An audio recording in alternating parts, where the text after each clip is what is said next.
Épisode 5 du podcast Focus Nature. Aujourd'hui, on reçoit le photographe animalier Jocelyn Pro. Yes, on avait vraiment hâte de parler avec Jocelyn de tout ce qui était mammifères marins. On le connaît pour ses magnifiques photos de baleines qui sont prises à partir la plupart du temps de bateaux. On a discuté avec lui de son nouveau livre, on a discuté avec lui des produits sur sa boutique en ligne, de son approche comme photographe animalier, des techniques pour photographier les baleines. Bref, on a touché à plein de choses. On souhaite que ça va grandement vous intéresser, puis on vous souhaite une bonne écoute. Bonne écoute.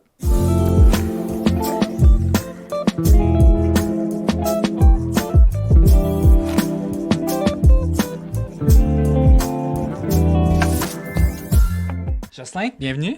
Salut, merci. On est vraiment content de te recevoir. Tu es notre premier invité, d'ailleurs. Ah oui, c'est tout un honneur. Je viens juste de l'apprendre, là. C'est cool. On est les deux, je pense, très fans de tes photos déjà. Là. Tout ce que tu fais avec les baleines puis les autres sujets, on va pouvoir avoir le temps d'en parler amplement, là, mais on est bien contents.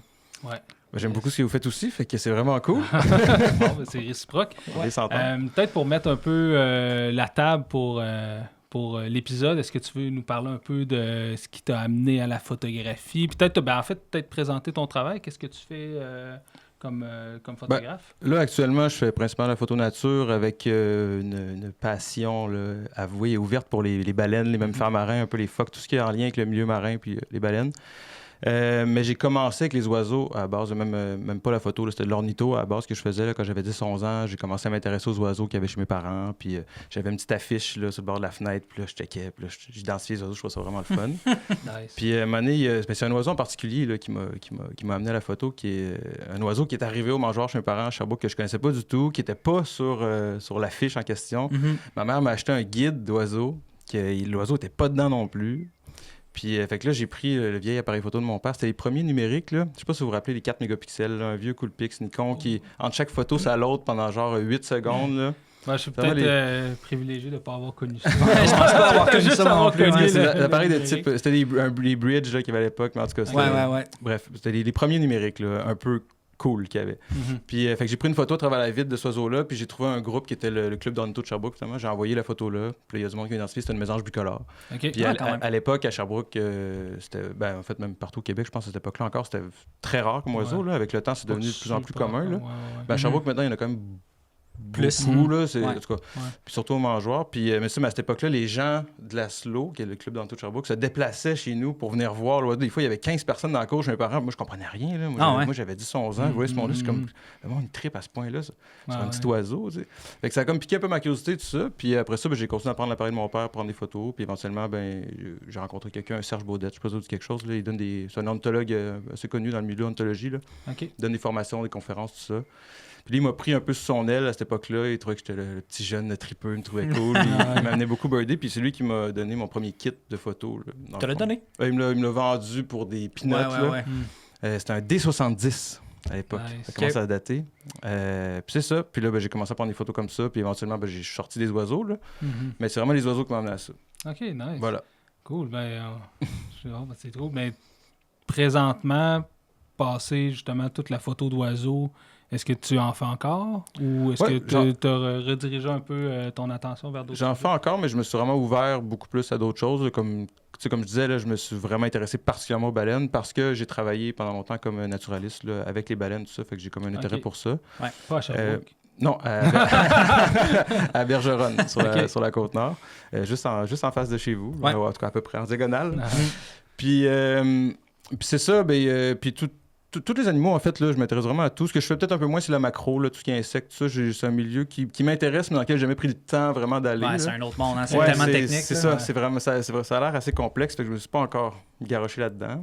Mais ça, j'ai fait un petit peu de photos sous-marines. Toi, je pense que t'en fais quand même beaucoup. Là. J'essaie. Moi, j'ai jamais été game d'investir dans le gros kit encore là, pour ça, mais j'en ai fait un petit peu.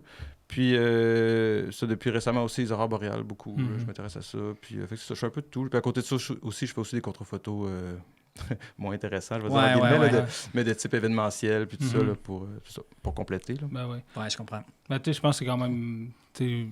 Quand tu parles de photos d'aurore, puis tout ça, la photo de nuit, basse lumière, il y a quand même de quoi dans l'événementiel que tu vas chercher à travers là. C'est clair. C'est des aptitudes... C'est juste pas la même passion, j'ai l'impression. Non, c'est normal. Mais ça dépend de l'événement aussi. Il y a des événements qui sont plus fun que d'autres. Tout à fait. Effectivement. Ouais. Nice. Entre, mettons, parce que là, tu dis que tu es arrivé au Bergeronne, puis là, on te connaît beaucoup pour les photos de mammifères marins puis des baleines et autres, mais entre la mésange bicolore que tu as photographiée puis les bergeronnes, il y a comme un long gap de... Ah oui, c'est passé beaucoup de choses. Là. Qu'est-ce qui s'est passé, justement?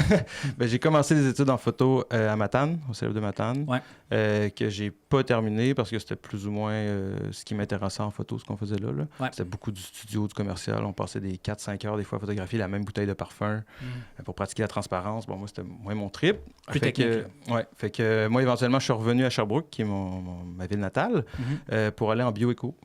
C'était le cours que je voulais faire à la base, que finalement, j'avais choqué pour aller en photo, bref. Fait que finalement, je suis revenu, mais là, j'avais abandonné mes sciences au secondaire 5 parce que j'avais décidé dans la photo. Fait que là, il a fallu que je refasse ma chimie de 5. C'est comme tout un...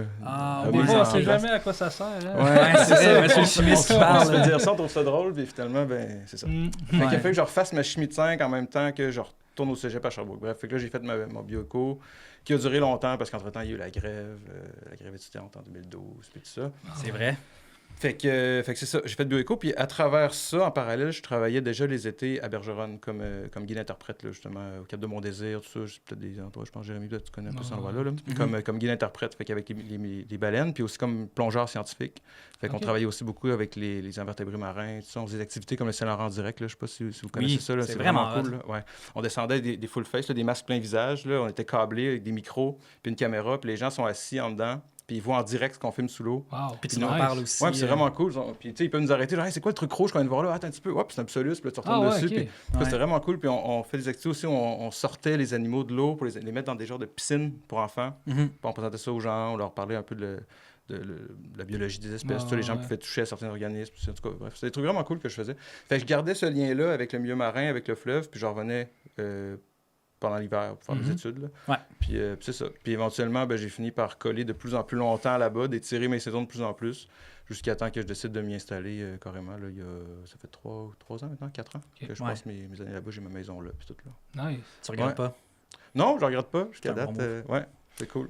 C'est un beau milieu, justement, où vivre puis être proche de ta passion, en fait, puis proche des animaux, puis c'est pas comme être en ville où il y a quand même tout l'aspect sauvage de la Côte-Nord qui est tout sur la Côte-Nord, honnêtement.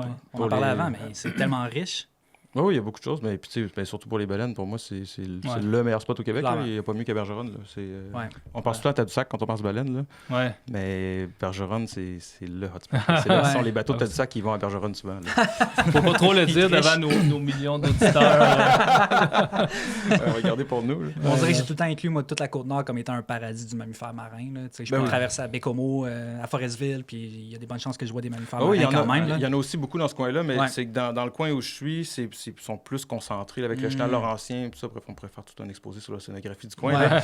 Mais bref, avec comment c'est fait à cet endroit-là, il y aura une concentration, puis souvent qui passe vraiment très proche de la berge. C'est ça qui est le fun. C'est que les gens peuvent voir des baleines très bien en quantité depuis la berge. Oui, c'est vrai. Hein? Ça, c'est vraiment cool. Là.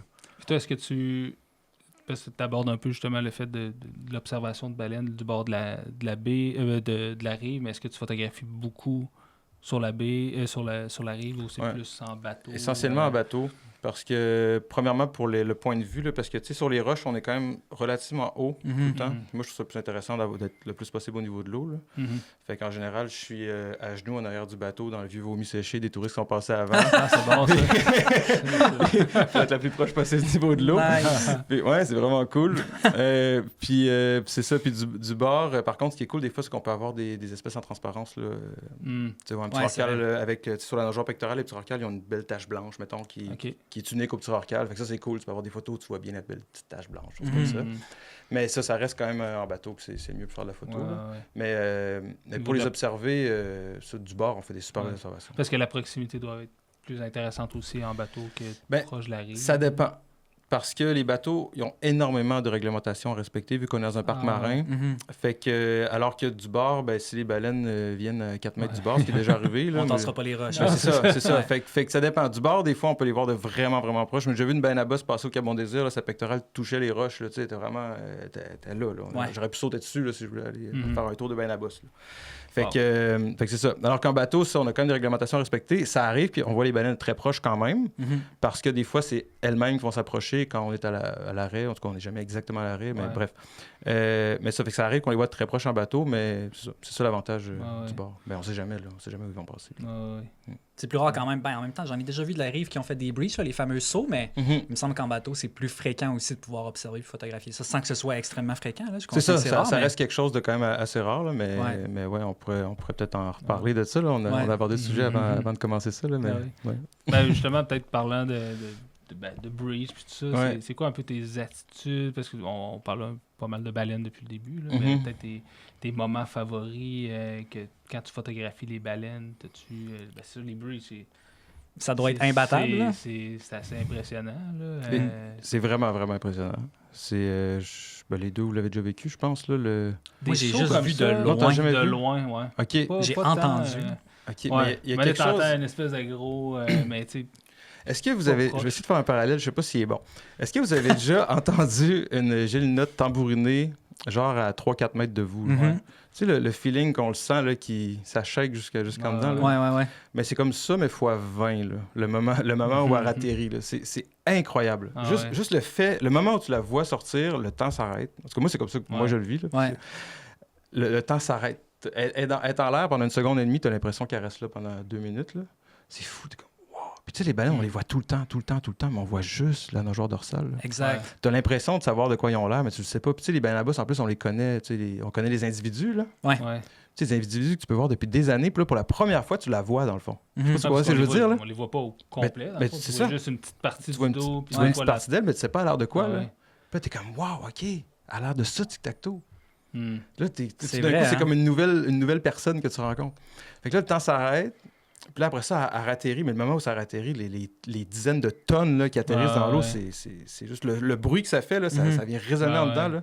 C'est vraiment, vraiment impressionnant. C'est fou. Puis l'eau qui vole aussi. Ah oui, l'eau qui revole aussi, c'est malade. Là. C'est des centaines, des milliers de litres d'eau là, qui vont dans tous les sens. Puis, mais il n'y a pas que ça. Là. Il y a aussi toutes les autres. Il y a d'autres comportements qui sont vraiment intéressants à voir aussi. Là, justement, les coups de queue, les coups de caudale en surface, les coups de pectoral aussi. C'est tous des comportements. Bon, il y a plein de théories par rapport à ce comportement-là, là, mais un de ceux qui est le plus retenu, ce serait de la communication. Là. Puis c'est vrai que ça arrive quand même souvent quand il y a plusieurs baleines à bosse dans un secteur. Là, c'est basé sur mes observations personnelles. C'est pas des observations scientifiques. Là.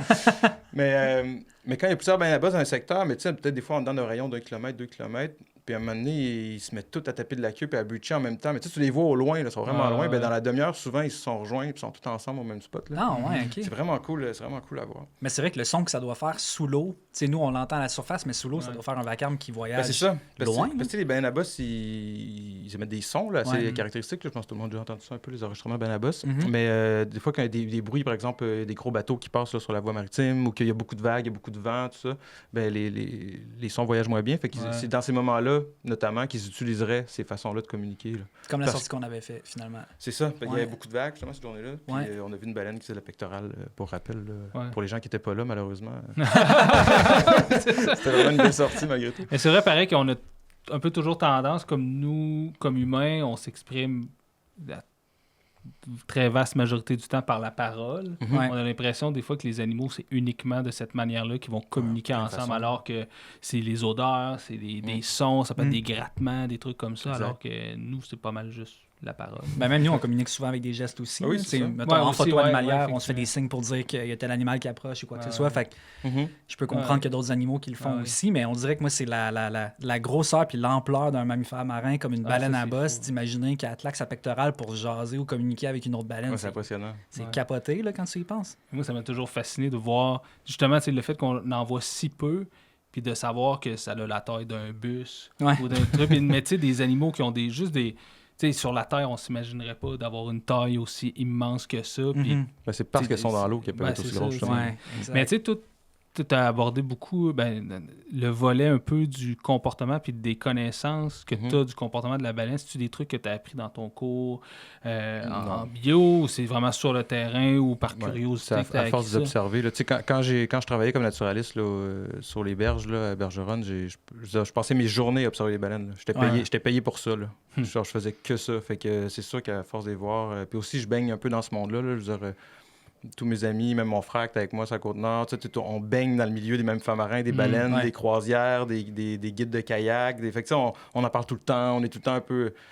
sais, même quand on veut juste aller prendre une bière, mettons, en gang, ben, on va sur le bord de l'eau, puis il y a des baleines qui passent. Les baleines sont là, ils font partie de notre vie, là.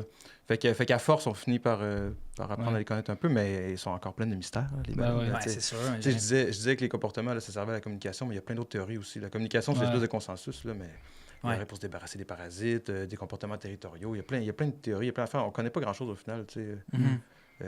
Fait que c'est ça. Mais pour la photo, effectivement, si c'était ça ta question, mes connaissances que j'ai acquises au fil du temps m'aident énormément, effectivement, pour savoir qu'est-ce qui s'en vient.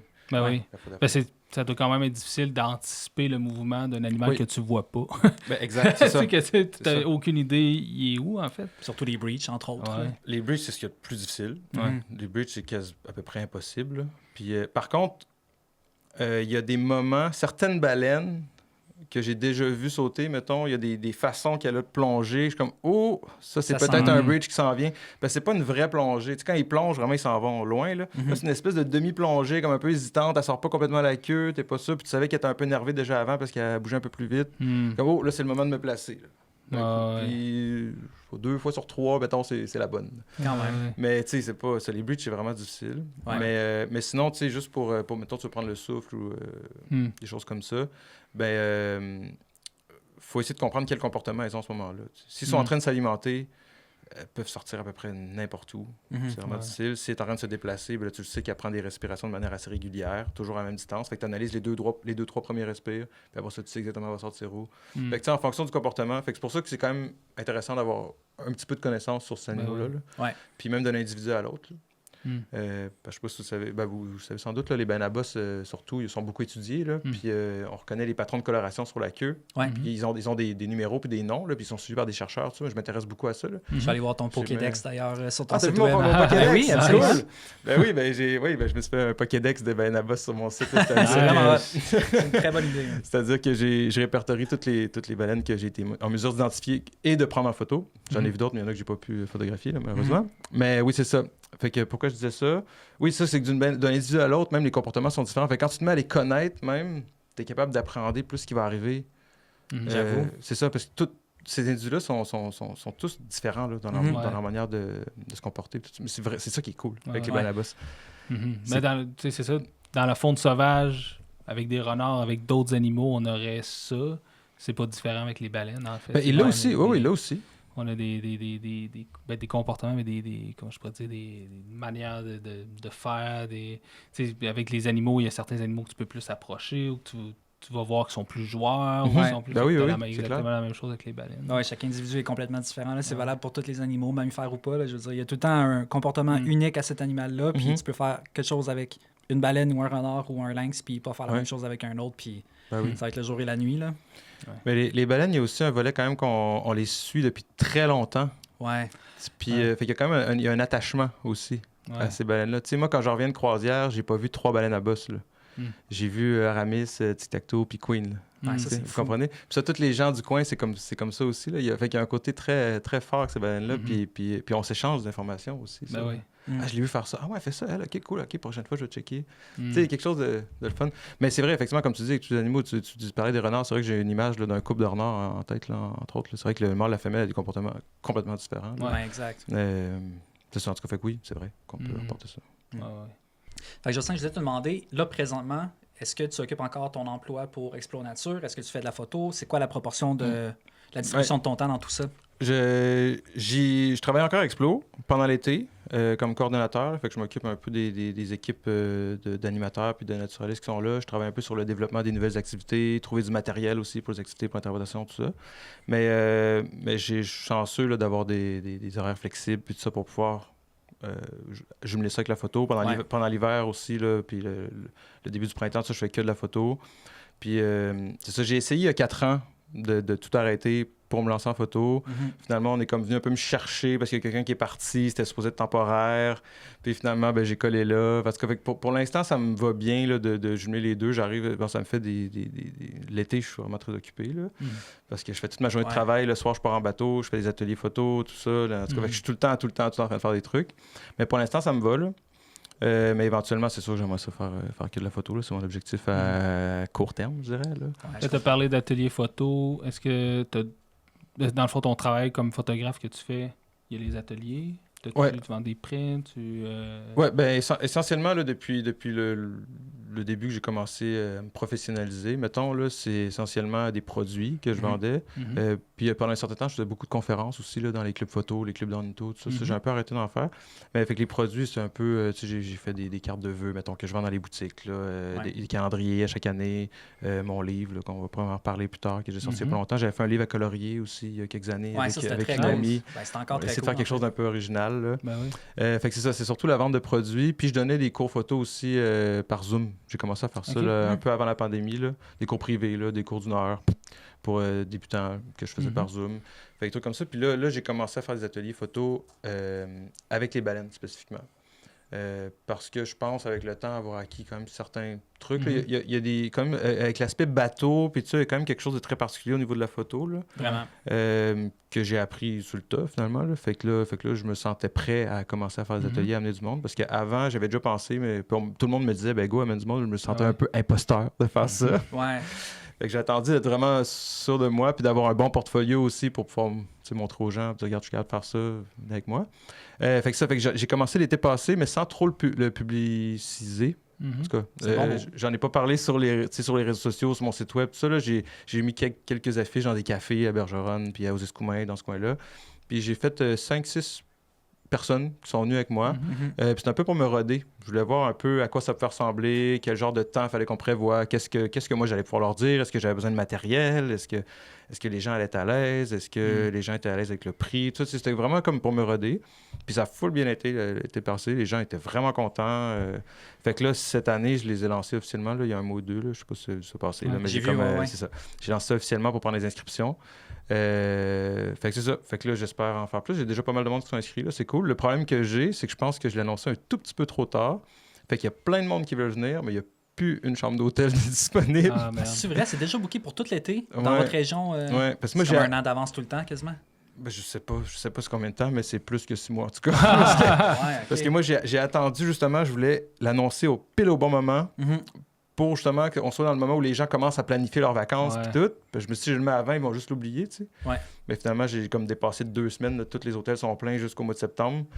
Fait que là, il y a plein de monde qui veulent venir, qui peuvent pas venir. Puis ça, c'est un peu plate. Là. C'est un peu l'envers, le côté un peu plus plate d'habiter dans une région qui est un peu plus touristique, mais très centré sur une courte période. Puis les hébergements sont déjà limités un peu aussi. Fait qu'en tout cas...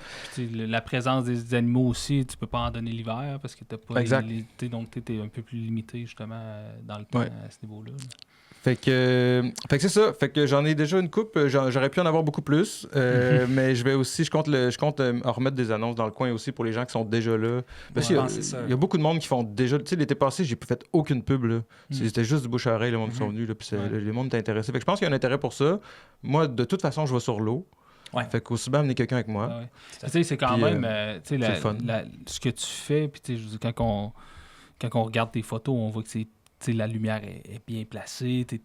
C'est extrêmement difficile parce que tu n'as pas le contrôle nécessairement beaucoup sur ta position, où est-ce que l'animal va sortir et tout ça. Fait que justement, le plus que tu peux être accompagné là-dedans, le plus que tu peux, je me sens guillemets, mais profiter de l'expérience de quelqu'un parce qu'il y a tellement de facteurs que tu ne contrôles pas ou que tu n'as même pas aucune idée, le placement de la baleine et tout, le plus tu mets de chance de ton côté pour faire des belles photos. Ben oui. J'ai pas mal l'impression que les gens qui vont embarquer avec toi en, mettons, une sortie de, je sais pas moi, 2-3 heures, pas mal plus de chances qu'ils reviennent avec des shots.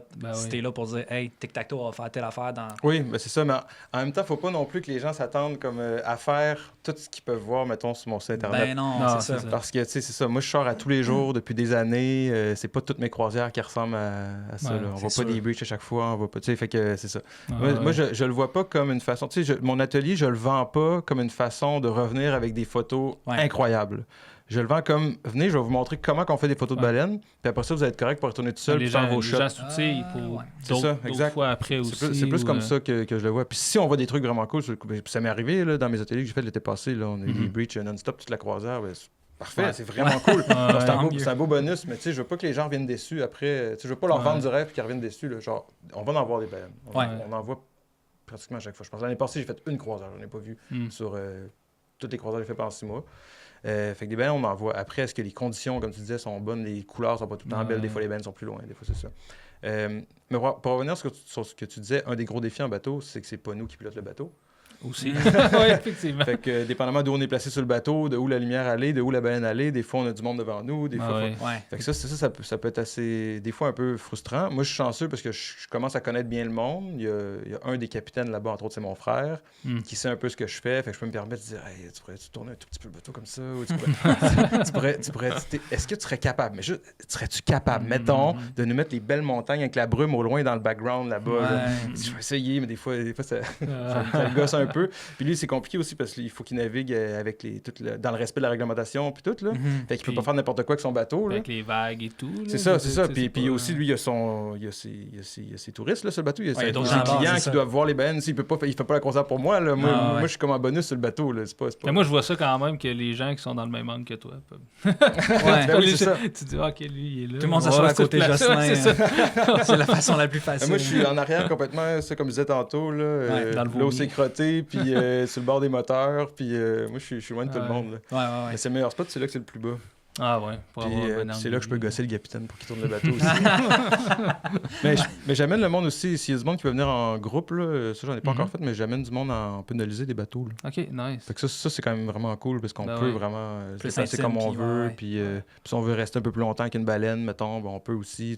On décide vraiment ce qu'on fait. Là. Ben, c'est ça, parce que tu parlais des attentes que les gens peuvent avoir par rapport à tes ateliers, mais les gens ont beaucoup d'attentes par rapport à la compagnie ou au capitaine. Déjà à base. Donc, déjà, il y a tout ça à gérer aussi à l'intérieur du bateau, là, qui est exact. C'est pas évident. Exact. Non, c'est clair. Ouais. Puis autant on dirait que j'ai toujours ressenti ça de ta part, mais autant dans tes ateliers que dans ton livre, que dans tes posts Facebook, on dirait qu'il y a comme un volet éducatif qui est vraiment, vraiment présent. Puis moi, j'apprécie beaucoup. Là, j'aime ça lire puis apprendre sur différentes choses. Puis des nouvelles connaissances que je connaissais pas sur les mammifères marins ou même d'autres animaux que tu photographies ou même l'histoire derrière les photos, mais tu es beaucoup dans le storytelling. Puis moi, j'apprécie ça, mais est-ce que c'est pour toi quelque chose qui est comme indissociable de la photo de nature, de pouvoir raconter soit les moments ou partager des connaissances de bio? Je pense que ça fait partie de moi. Dans le sens, c'est un peu une déformation professionnelle. Là. Genre, ça fait combien de temps que je travaille en éducation, l'environnement? Ça fait 10-12 ans, même plus. Là. Fait que c'est un peu une déformation professionnelle, je pense. Mais j'aime ça aussi. Je m'intéresse beaucoup aux choses. Je suis quelqu'un de très, très curieux. Là. Je lis sur toutes sortes d'affaires. Là. Pas juste sur les baleines. C'est vrai? Mais je sais pas, je lis beaucoup de trucs, mettons, sur l'exploration spatiale. Ça, je lis beaucoup, beaucoup de choses. Je suis très curieux. Je connais rien, mais je m'intéresse à tout. C'est vraiment ça, parce que j'oublie après. Genre, j'apprends quelque chose de vraiment cool. Là, je raconte ça à tout le monde autour de moi. Pendant 2 jours, je ne parle que de ce sujet-là. J'ai trouvé ça vraiment hot. Puis après ça, j'oublie. Mais sur le coup, je m'y intéresse. Fait que c'est ça. Puis je pense aussi, le fait de raconter les histoires, ça donne une valeur un peu aux photos. Dans le sens, une photo, c'est pas juste beau. Là. L'histoire, je sais pas, je pense que vous pouvez comprendre ça. Là. Oui, tout à fait. Il y a des photos, des fois, que pour nous, ont une plus grande valeur que pour les gens qui connaissent pas l'histoire, qui vont juste la voir, c'est une photo ordinaire, on va dire. Alors pour nous, cette photo-là est incroyable parce que tu sais que le moment que tu as vécu était fou raide. Fait que je pense que le fait de le dire, ça rend justice là, à tes images aussi. Là. Mais d'ailleurs, on a fait un petit top 3 de nos images. Puis c'était... oui, il y avait la photo en tant que telle, mais c'était beaucoup l'histoire qui est derrière. Puis, quand ça fait 3 ans que tu cherches un animal ou la rencontre avec un animal, ou quand tu tombes en sortant de chez vous, t'as pas le même feeling. La photo n'a pas la même valeur après c'est clair. ça. Fait que c'est ça. Puis je pense que c'est une des raisons pour lesquelles on fait aussi de la photo animalière. C'est pas tant le résultat que tout le processus pour se rendre. Oui, puis le contact avec les animaux, moi, c'est des moments tellement... Moi, c'est ça qui me fait vivre. Là. Non, exact. Puis j'ai toujours trouvé que on dirait que dans le monde de la photo, puis encore plus maintenant, pour moi, il y a comme des gens qui font de la photo pour faire de la photo, puis il y a des gens qui font de la photo pour vivre des émotions fortes en nature, en cohabitation avec les animaux sauvages. Puis il y a comme tellement une grosse distinction entre les deux. Puis je trouve que ça se ressent dans les photos. Puis ça paraît dans les tiennes, dans les miennes. Puis c'est tellement quelque chose qu'on n'est pas capable de mettre de côté que je trouve ça le fun de le mettre de l'avant, justement. Là. Ah oui. Moi, avant de montrer, avant de faire de l'éducation, avant tout ça, c'est la connexion avec les animaux, là, vraiment. Là. Moi, c'est les animaux. Là. Je vis quelque chose quand je tombe dans le regard d'un animal là, que je vois qui n'est pas stressé, puis je sais pas, il y a quelque chose là. Ben oui. Oui, le contact avec l'animal, c'est vrai que ça n'a pas de prix. C'est juste incroyable. Ouais, des fois, ça dure une fraction de seconde. Regarder le hein. regard d'un animal qui te regarde, puis justement, comme tu dis, t'as pas l'aspect, il te sent pas comme une menace, ou puis c'est ça. Il te regarde. Le regard serein d'un animal qui te regarde. Là. Ouais. S'il n'y a rien. Quand tu te sens le bienvenu chez eux, là. Ouais, vraiment. Puis parlant de ça, mettons, nous, on a parlé de nos top 3 dans un autre épisode, mais t'as-tu une photo qui t'a vraiment marqué plus que d'autres, ou une rencontre même avec... Ben, une rencontre, je peux en parler d'une qui s'est passée l'été passé. Là. Ben oui. Qui est une rencontre avec Queen. Ben Abbas, c'est très connu chez nous. Là. Puis Queen, elle nous a fait une affaire qui n'avait pas de bon sens. Elle est venue... Ben, dans le fond, l'année passée, ça a été un peu la star. Là, dans le coin, elle a été dans les premières arrivées, puis elle a été là tout l'été. Elle a fait beaucoup de très beaux spectacles à beaucoup de personnes. Puis encore une fois, une autre croisière où Queen est là, puis elle nous fait des beaux coups de queue, des beaux coups de pectoral, tout ça. Puis Mona s'est mise à breacher, mais elle est sortie là, plusieurs fois, toujours de plus en plus proche de nous, jusqu'à sortir à 3-4 mètres du bateau. Puis, t'as pas eu, à 3-4 mètres du bateau en sautant? Genre, elle a ratterri à comme 3 mètres et demi du bateau, là, mettons. Oh. J'ai une vidéo de ça, je peux vous montrer. Donc, elle est sortie à peut-être 10 mètres, ça fait quoi, mettons? Puis elle est tombée... 3-4 mètres, c'est pas loin, là. Non, non seulement c'est pas loin, c'est beaucoup trop proche, là. Ben, même 10 mètres. Moi, j'ai eu la chienne, là. Sur le coup, là. Ouais. Après ça, j'ai trouvé ça vraiment cool, puis j'étais fasciné. Mais sur le moment, j'ai eu la chienne, puis je pense que j'ai pas été tout seul. Puis, mais il n'y a pas de danger. Là, les baleines ont conscience de l'environnement. A priori, ils savent qu'on est là, tout ça. Mais sur le coup, là, puis en plus, Queen, c'est pas une baleine à bosse particulièrement grosse. Et pourtant, quand tu la vois par en dessous, là, t'es pas supposé voir une baleine à bosse par en dessous. Non, c'est supposé regarder par le haut, non? C'est ça. Quand tu vas par en dessous, Queen est énorme. Fait que ça, puis moi, en plus, j'étais complètement en arrière du bateau, exactement là où elle a sauté. Fait que c'est moi qui ai tout bouffé. Là. Je me suis fait ramasser, je me suis fait rincer, là, carrément. Mais je comprends même pas. Je sais que ces bateaux-là sont probablement conçus pour ça, mais je comprends même pas pourquoi vous n'avez pas comme flippé.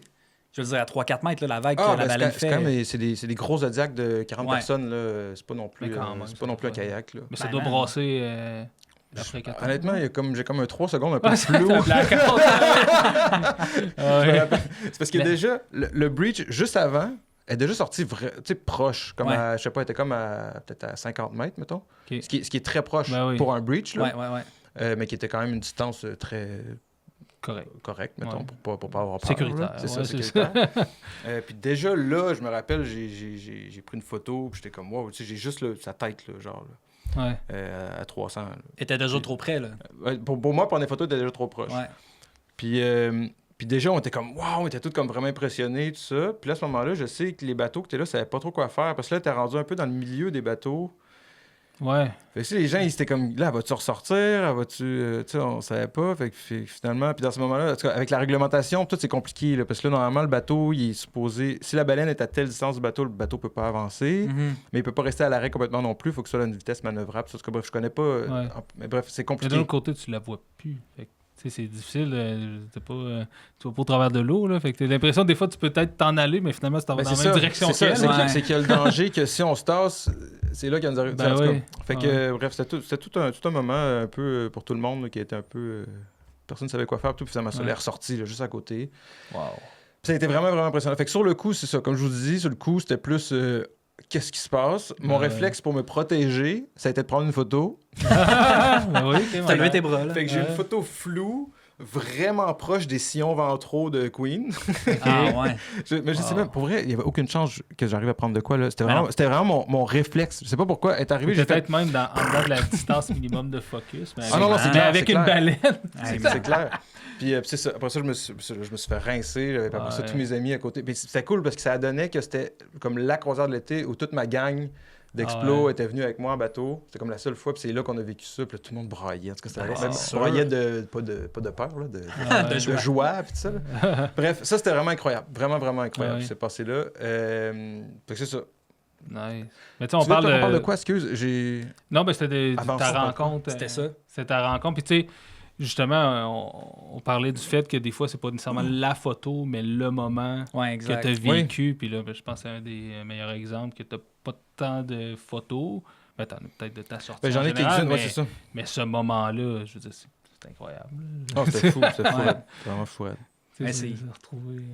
On dirait qu'une question qui me vient en tête, puis je me suis toujours questionné par rapport à ça, mais est-ce que les baleines, des fois, vont t'envoyer des signaux d'inconfort parce que ça doit être dur de les lire? Tu sais, comme là, exemple, mettons qu'elle était entourée de bateaux.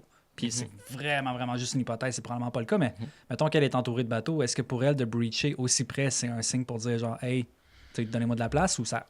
Peut-être. On ne saura jamais. Ben, quand elle a commencé à breacher, elle était loin des bateaux. Là. Ouais, c'est ça. Elle a fait 5 ou 6 breaches, là, je pense. Là. Fait qu'est-ce que c'est relié au bateau? Mais peut-être. Je veux dire, on peut pas... C'est dur. On peut pas le savoir. Ben, c'est ça qui est spécial. Moi, personnellement, je me rappelle pas avoir déjà observé des comportements où vraiment c'était évident qu'une baleine s'en prenait à un bateau, mettons. Là. Ouais. À ma connaissance, mais même à ça, encore une fois, c'est difficile à... Ouais.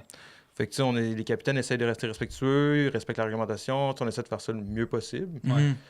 Mais quel dérangement leur crée la réalité, c'est que personne ne le sait vraiment. Ben non, exact. Mais moi, le pire, c'est que c'était même pas dans cette optique-là. C'était vraiment plus de genre, je m'imaginais face à un renard qui est inconfortable, je le vois tout de suite. Ouais, mais une baleine, t'as vraiment... aucune façon. Là. Non, tu peux pas voir les signes de hey, j'aimerais ça être tranquille finalement ou whatever. C'est comme impossible de savoir. T'as pas les oreilles sur la nuque d'un organe. Non, exact. C'est pas... C'est comme un autre challenge de pouvoir repérer ça. Là. Pas évident. Mais l'inverse arrive aussi. Des fois, il y a des... Surtout les baleines à bosse, ça arrive, ils viennent faire... On appelle ça du spy hopping. Là. C'est-à-dire, ils viennent proche des bateaux, puis ils sortent la tête, puis ils sortent l'œil carrément, là, puis ils regardent vraiment le bateau. Là. Ouais. Ils sont collés sa ballonne là, quand ils font ça. Puis encore une fois, on se pose beaucoup de questions. Comme quand ils font ça, c'est vraiment juste la curiosité, ils viennent nous regarder, ou ils viennent nous menacer, peut-être. On ne sait pas qu'est-ce qu'ils font, là. Fait que c'est vraiment dur de le savoir. Fait que on fait vraiment tout ce qu'on peut pour essayer d'être le plus respectueux possible, puis tout ça, mais comme avec beaucoup d'animaux, c'est difficile de savoir. Oui, tout à fait. Pas évident. Ah non, c'est sûr. Puis je reviens à ton livre parce que je l'ai comme un peu lancé comme ça rapidement quand je t'ai parlé du volet éducatif, mais honnêtement, moi j'ai beaucoup apprécié non seulement les textes, mais évidemment les photos qui sont à l'intérieur, mais encore, il y a tellement d'informations au-delà de genre la prise de photos. Tu donnes des conseils techniques pour comment photographier les baleines comme il faut. Il y a des photos d'oiseaux marins, il y a des photos de phoques communs, de baleines et autres, mais comment t'es venu l'idée, puis pourquoi tu as voulu créer une œuvre imprimée alors qu'on a accès au numérique au quotidien maintenant? Ben, je pense que vous allez comprendre ça. Là. Je pense qu'une photo imprimée, c'est toujours plus beau que sur un écran. Là. Toujours. Là. Peu importe le support. C'est sûr que les photos prennent vie. Là. Ça paraît peut-être un peu kitsch de dire ça, là, mais c'est le feeling que j'ai. Là. Puis j'avais l'idée depuis longtemps. À l'origine, je voulais faire un livre d'art. Okay. C'est-à-dire vraiment ce qu'on appelle un beau livre. Là. Un livre de fine art, c'est ça. Puis ça fait des années que je grossais mon portfolio de baleines dans le but de faire un livre comme ça. Puis quand j'ai commencé à me renseigner pour faire ça, déjà, je trouvais que ça coûtait une fortune à faire. Ouais. Puis il aurait fallu que je vende ça, genre 70-80$ pour faire ce que j'avais en tête comme idée. Puis c'est pas vraiment mon monde. Ce monde-là, un peu... je sais pas comment dire ça... sans être... Mais c'est moins accessible quand même. C'est ça, là, un peu dans l'élite là, de l'art. Là, puis tout ça. Plus haut de gamme. Là. C'est ça. Pas nécessairement haut de gamme, mais plus snob peut-être. Ouais. Vous comprenez ce que je veux dire? Ouais. Il y a un côté un peu, c'est ça. Je suis pas trop dans ce mood-là. Puis j'avais pas envie de commencer à vendre des livres à 100$. Ça fonctionne comme pas avec moi. Là. Okay. Fait que j'ai voulu changer de stratégie. Puis je me suis dit, à la place, je vais faire quelque chose de beaucoup plus accessible, au contraire, justement, pour que ça soit accessible à tout le monde. Puis j'ai essayé de le réfléchir pour que ça soit un livre qui soit facile à ramener dans des valises. Pour la clientèle touristique. Fait que c'est pour ça que j'ai imaginé ce format-là. Tu sais, je me suis dit, quand j'ai fait le plan du livre au début, là, je me suis dit, qu'est-ce qui est cool de savoir quand tu viens de passer une semaine à Tadoussac, puis là, tu retournes chez vous, mettons, en France, ou peu importe, parce qu'il y a beaucoup de touristes français quand même. C'est à Côte-Nord, là. Tout à fait. Ou des Allemands, des Suisses, parce que des Européens. Je suis comme, qu'est-ce qui est un bon souvenir résumé de tout ce que tu as vu avec des belles photos, genre? Puis c'est comme ça que j'ai construit les différentes sections, tu sais. Dans le sens que, moi, dans ma tête, j'imagine quelqu'un là, qui est venu passer une semaine ici à Tadoux, à Bergeronne. Il y a ça sur sa table de salon. Il y a de la visite qui arrive chez eux. Puis ils sont comme, ah oui, regarde, c'est ça le voyage qu'on a fait. Puis là, ils regardent ça, puis ils ont une idée globale de ce qu'ils ont vu, de ce qu'ils ont fait, puis c'est quoi le Québec, c'est quoi la Côte-Nord. Je sais pas si vous comprenez un peu ce que je veux dire. Mais ça. Fait que j'ai quand même voulu garder l'aspect un peu livre d'art, entre guillemets, dans le sens que j'ai quand même laissé beaucoup d'images pleine page avec aucun texte, aucune explication, rien, juste un côté un peu contemplation, parce que je trouve ça le fun aussi, des fois, juste apprécier des belles images avec des belles couleurs. Oui, puis les photos en plus grand aussi, on est plus capable d'apprécier les détails que si après un quart de page, mettons. Là. Puis là-dedans, j'ai intégré on pourrait appeler ça des articles, peut-être, ou en tout cas des chapitres, mettons, là, sur juste différentes choses que moi j'aime. Fait que je parle autant, comme tu disais, des histoires derrière les photos, mais je parle aussi un peu de recherche. On parlait d'identification des bains à boss tantôt, j'en parle un petit peu, des choses comme ça. Fait que c'est tout ce que moi j'aime dans le fond. Ouais. Tu sais, moi j'ai déjà dit, au début mes amis me demandaient c'était quoi je faisais comme livre. J'ai dit, dans le fond, c'est vraiment moi, là. Tout ce que j'aime, c'est là-dedans. Genre mes intérêts dans la vie, si tu as lu ça, tu me connais bien, genre. C'est bon. C'est une belle façon de le décrire pour vrai. C'est ça. Ouais. Fait que voilà. Puis tu sais, autant des photos de baleines, mais j'en vois avec certains oiseaux, des photos de des photos de mollusques ou des trucs. Ta shot de mi-commune est hallucinante. Là. Je sais que tu avais gagné un concours avec ça, mais juste le timing est phénoménal. Ça n'a pas été facile, ça, mais je suis content d'avoir réussi ça. Ouais. Ah non, mais tu sais, c'était... Puis tu sais, qui pense à faire une photo de même? Je suis tout le temps près de l'eau, là, tu le sais, puis comme j'aurais jamais imaginé faire un jet de mi-commune en images. Essaye-les, man, tu vas voir, c'est tough, mais quand tu y arrives, c'est vraiment cool. Je te laisse le défi, puis je te laisse la photo aussi. Elle est parfaite comme ça, là, c'est vraiment hot. Puis d'ailleurs, ton livre, tu peux trouver ça sur ton site internet. Oui, sur mon site internet, puis quelques boutiques dans mon coin, là, mais ouais, sur mon site internet. Puis j'ai été chanceux, j'ai Alexandre Shields qui a embarqué, je ne sais pas si vous le connaissez, là. Oui. C'est un journaliste sur Devoir qui fait beaucoup d'articles sur tous les enjeux environnementaux et tout ça. J'ai été chanceux qu'il a embarqué avec moi là, pour faire la préface, c'est cool. C'est une bonne idée, je pense que ça doit être un sujet qui le touche aussi, tout ce qui est environnement. Il vient vraiment souvent, dans le fond, sa blonde, c'est une ancienne du GREM, le GREM qui est un groupe de recherche bien connu à Tadoussac.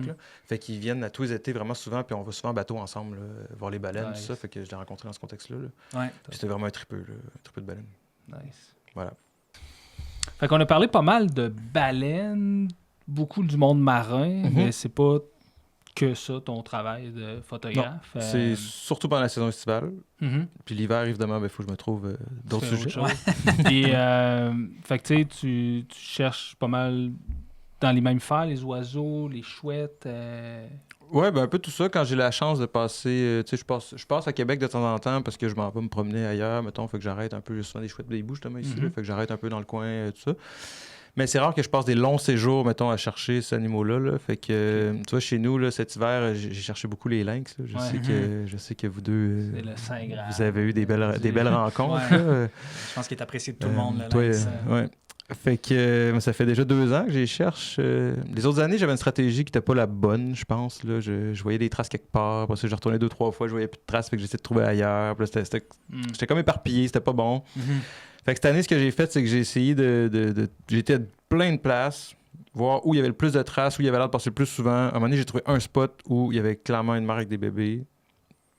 Puis les traces qui revenaient, à tous les jours, il y avait des nouvelles traces. J'étais comme, c'est là. Ouais. Fait que là, depuis le début de l'hiver, à tous les jours, je passe au moins 3-4 heures par jour là, à marcher, puis à suivre les traces, puis à chercher. Puis des fois, je retourne 2 fois par jour. J'ai fait une fixation là-dessus. Là, c'est rendu de la maladie mentale pour vrai. Là. Ça a plus de bon sens. Là. Je peux pas dire que je te comprends pas. Non, mais j'ai vraiment fait une fixation là-dessus. Là. Fait que j'ai fait que ça cet hiver à peu près. Là. Chercher. Puis c'est ça, il y a des moments où c'est fou parce que je passe, il n'y a pas de traces. Je repasse 1 heure après, il y a des traces. Ouais. Fait que le lynx, c'est un fantôme. Ben, c'est ça. Le lynx, il est là, tu sais. Puis je le sais. Je sais qu'il est là, il est à côté. Puis ce côté-là, il y a quelque chose de vraiment cool quand même. Genre, quand tu le sais qu'il est là, il y a comme une excitation de comme... je peux le voir à tout moment parce qu'il est là. C'est sûr, il est pas loin. Ouais. Puis ça se trouve, lui, il m'a vu passer 3 fois déjà, là, tu sais. Eux, ils t'ont vu tout l'hiver, tous les jours. C'est ça. Mais ça se peut. Ouais. Ça se peut très bien. Ils sont... Puis c'est ça. Puis il y a des fois pendant 2-3 jours, il n'y a pas de nouvelles traces. Et là, c'est la panique. Là. Ouais. Je suis comme, j'ai manqué ma chance. C'est fini. Ils sont partis, c'est fini. 3 jours après, des nouvelles traces. Ouais, voilà. C'est fou, hein? Fait qu'à tous les jours, c'est le même, puis c'est des montagnes russes, là. Ouais. Puis, fait que c'est ça. Cet hiver, j'ai fait beaucoup ça, puis j'ai toujours pas réussi à les trouver. Puis là, la neige commence à fondre, puis il m'en reste plus beaucoup. Je vais peut-être y retourner encore quelques fois, là, mais je pense que pour cette saison-là, c'est fait, là. Mais ça, c'est un des avantages, entre autres, de l'hiver. Là, tu sais qu'ils passent, mais probablement qu'ils sont là aussi l'été, mais tu le sais comme juste pas, parce que tu vois pas les traces. Ouais. Je pense que l'été, il couvre des territoires beaucoup plus grands, là. Puis aussi, ben, les mers sont plus que les petits. Là. Ouais, c'est quand même vraiment cool. Ben, quand c'est nouveau après, oui, là, c'est ça, mais comme dans les prochains mois, mettons. Là. Ouais, exact.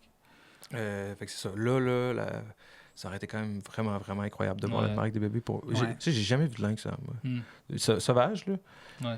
Quand j'ai fait mon cours, j'ai fait mon stage au Biodôme, puis j'ai fait un projet de recherche sur le lynx au Biodôme. Fait que j'ai passé beaucoup de temps avec lui, de très proche. Tout. Je pense que j'ai comme une fascination un peu pour lui à ce moment-là. Ben oui. Mais c'est ça, j'en ai jamais vu en nature. J'ai vu des lynx roux dans le coin de Sherbrooke quelques fois. C'est hot, ça. Mais tout le temps de nuit, là, dans des phares d'auto. Jamais j'ai pu photographier, mais Lynx Canada, c'est incroyable. Je sais que ça paraît un peu... c'est pas très original là, de capoter sur un lynx. Tout le monde capote sur le lynx. Ça, avec raison, c'est je truc. pense. Mais c'est ça, mais justement, il y a quelque chose. Là. Ben oui, je veux dire, lynx loup, tu peux pas ne pas vouloir. Ces prédateurs-là, ça fascine. Il y a quelque chose de mythique là-dedans. Ouais, c'est ça. Puis le fait que ce soit aussi difficile à observer, puis à photographier, ça, c'est une autre couche aussi. D'en voir un, c'est déjà difficile, mais d'en voir un, puis de le réussir photographier... ta shot. Ouais, là, c'est une couche de plus. La couche de plus, c'est d'avoir non sellement des photos, mais des bonnes photos présentables. Là, t'es comme ça. Il y a beaucoup de choses. Autre étage. Là. Mais tu sais, moi, je vois quand même toute l'expérience. C'est sûr que c'est un... décevant, c'est peut-être pas le bon terme, mais en tout cas, c'est quand même difficile de pas en voir, mais ça reste quand même que c'est toutes des observations, puis du terrain, puis de l'expérience que tu prends pour d'autres années aussi. Fait que, c'est jamais, c'est pas du temps qu'on perdu non plus sur le terrain. J'ai jamais appris autant de choses sur le lynx qu'en envoyant pas cet hiver. C'est faux, hein? Non, mais c'est vrai. C'est vrai. Ouais. Puis tu m'as craqué là, quand on s'est parlé, tu m'as dit que. Il m'a dit, je sais pas si tu sais, là, il trace toutes ces traces de lynx. Là, comment tu m'as dit ça? Je mets ça dans un fichier GPS. Tes traces sur un GPS. Là. Mais tu y suis pendant des heures jusqu'à temps que tu. Ouais, des fois, tu suis des pistes, puis eux autres, ils passent à des endroits que c'est impensable que nous, on puisse circuler. Ouais, mais c'est ça. Je veux dire, t'as plus le choix d'arrêter. T'as plus le choix d'arrêter. Fait que là, des fois, je contourne. Je trouve ça hot parce que comme ça, t'arrives vraiment... Parce que moi, j'avais une autre stratégie. Là. C'était de marcher le plus loin que je pouvais. Puis là, j'étais comme, OK, bon, là, c'est une limite. Là, après ça, c'est une limite. Là, puis après ça, dans ma tête, je me faisais une espèce de carte de... Là, on est comme dans le hotspot, mettons. Ouais. Mais là, je sais pas pourquoi j'ai jamais pensé à ça, là, mais le mettre sur GPS, c'est incroyable. Ouais. Ça commence à être geek. C'est très geek. Mais c'est vraiment cool. C'est tellement efficace parce que quand j'avais juste mes trappes photo, au début, j'installais surtout les petites caméras de chasse que tu as peut-être fait aussi. Ouais, j'ai fait ça. Puis une bonne trappe photo. Puis le positionnement de ma trappe photo, quand j'étais rendu, mettons, à année 3-4, parce que oui, ça m'a pris 5 ans avant de photographier, là, à année 3-4, mettons, où je positionnais ma trappe, c'était les points de convergence des tracés GPS que je faisais. Ouais, c'est ça. Fait que si je suis des pistes, puis à toutes les années, je vois qu'à ce spot-là, il repasse aux 3 semaines, bien là, je sais qu'il va revenir éventuellement, c'est sûr et certain. Ça fait 3 ans qu'il revient. Ouais. Fait qu'à moins que le chat meure, puis que ce soit d'autres adultes qui ont un autre pattern, il va revenir là. C'est ça. Puis même là, même dans différentes générations, ça doit être un peu la même chose avec le lynx. Je regarde avec les renards, puis tu as différentes générations qui vont utiliser les mêmes tanières, qui vont passer aux mêmes endroits, qui vont prendre le relais. Fait que même si c'est pas le même individu, tu risques d'avoir des patterns qui sont. Ceux que tu as suivis sur 4-5 ans, as-tu l'impression que c'était pas mal toujours au même endroit, qui revenait, puis qui a à peu près les mêmes habitudes, puis tout, sur tes cartes d'une année à l'autre? Oui, même territoire. Puis même qu'au début, je faisais comme toi, je couvrais le plus de territoire possible. Puis on dirait que ma stratégie pour l'année 5, mettons, cette année, quand je les ai vus pour la première fois, c'était de, au lieu de faire leur territoire qui peut être comme 80 km² ou plus. Ça, c'est énorme, c'est ça. Ouais. C'est n'importe quoi. Je pourrais jamais couvrir ça dans une journée. Mais là, je allé exactement toujours au même endroit, dans les dates où je savais qu'elle allait être dans ce secteur-là. Fait que, mettons, à fréquence de 14-15 jours, entre 15 et 20 jours, il revenait dans ce spot-là. J'y allais pendant ces 5 jours-là. OK, ça, il passait pas souvent non plus, toi. Là. Non, moi, en tout cas, c'est différent des autres que j'ai vus à Bay James ou ailleurs. Parce que moi, il passait quasiment tous les jours. Là. Ouais, c'est ça qui est spécial. Moi, c'était comme une longue boucle là, de tout le territoire ou presque. Il faisait comme un grand lap de 2-3 semaines, puis il tourne ça. J'en ai vu à d'autres places qui faisaient ça. Là. Ouais. Mais encore, tu sais, ça doit être un peu revenir à... Moi, je pense beaucoup aux orignaux qui ont des habitudes. Mais il y en a qui ont des habitudes qui s'échelonnent sur une semaine, mettons. T'en as qui s'échelonnent sur une saison complète. Ouais. Fait qu'ils vont passer au même endroit, mais sur une saison. Puis t'en as qui font le même circuit, mais sur une semaine. Fait que c'est vrai. C'est un peu la même chose avec... Peut-être. Ils ont des patterns, mais des fois, c'est de trouver ce pattern-là. Puis des fois, c'est une échelle de temps qui est plus grande. Puis c'est ça que moi, je trouve ça intéressant, de les suivre plusieurs années puis d'y retourner l'année d'après. C'est que tu revois les mêmes patterns, puis là, tu peux comprendre un peu qu'est-ce que tu dois faire, ou comment il agit, ou comment... Ceux que tu as vus, toi, est-ce que c'était... Est-ce que tu sais, c'était un lynx seul ou c'était un lynx avec des bébés? Famille de 4. Une mère avec 3 jeunes. J'ai vu les 4. J'avais une théorie, moi. Vas-y donc. Là, tu viens de le... ceux qui passent sur 2-3 semaines me disaient que c'était plus des mâles qui sont tout seuls, qui ont plus tendance à explorer, puis à la limite, à la fin de l'hiver, à commencer à chercher les femelles, puis tout. Alors que ceux qui restent plus dans le même coin, c'est là où il y a des valeurs sûres, puis c'est les mères avec les bébés. Mais là, tu viens de détruire ma théorie. C'est que j'ai l'impression que les valeurs sûres, tu sais, mettons que ils vont peut-être poacher un spot pendant un certain temps, puis il n'y aura plus de lièvre à un certain point, ils vont en avoir vraiment moins, puis ça devient tough de nourrir 3 jeunes puis une mère, puis là, ils bougent. Mais moi, ce que je réalisais, puis la fois que je les ai photographiés, c'est genre 24 heures dans le même secteur, après ça change tout de suite. Là. Fait que ma fenêtre, c'était comme 24 heures pour pouvoir les voir, puis après ça, il avait déjà passé à d'autres endroits, des fois des terrains privés que j'ai pas accès ou peu importe. Là, fait que c'est plus tough. Mais ça reste que ça a des territoires qui sont, sont très grands. Sont énormes. Ben trop grands pour nous autres. La plupart des animaux, c'est des...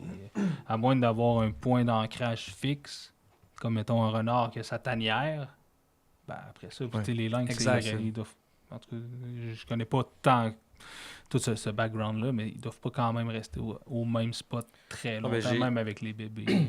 J'ai au moins 6 personnes que je connais qui, pendant le temps où moi je cherchais les lynx, qui en ont vu sur la 138, là, traverser devant eux. Hey, je viens de voir un lynx telle place. Je suis comme cool, merci. Je suis rendu à 3 heures de marche dans le bois. Je peux plus. C'est ça.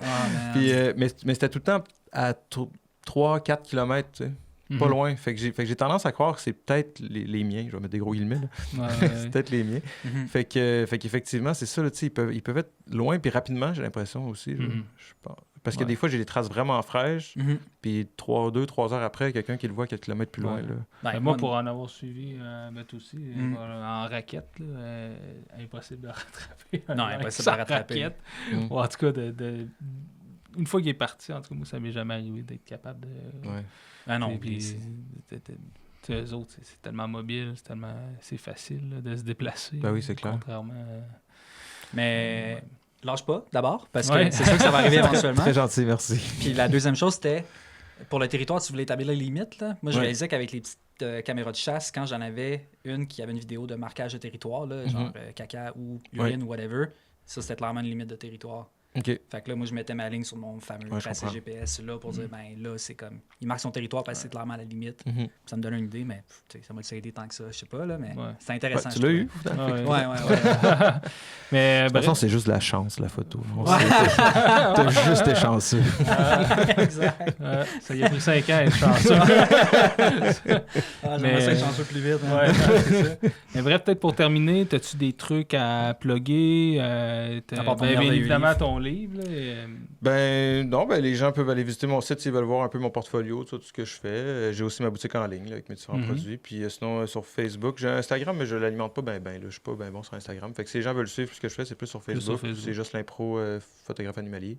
OK, super. Puis tes ateliers qui sont mes ateliers photo avec les baleines, si les gens veulent venir aussi, s'ils arrivent à se trouver un logement, exact. Ce serait vraiment cool de voir ça à Côte-Nord. Fait que venez voir les baleines avec moi. Puis vous aussi, d'ailleurs, venez donc voir les baleines avec moi. Moi, je te l'ai dit avant, j'aimerais vraiment ça. Oui, ça serait vraiment cool. Fait que c'est ça. Top. Fait le tour. Mais merci beaucoup, Jocelyn. Merci. Merci à vous autres. Je suis content d'être jouer avec vous. C'était le fun. C'était super intéressant. Puis on suit ton travail. Merci beaucoup.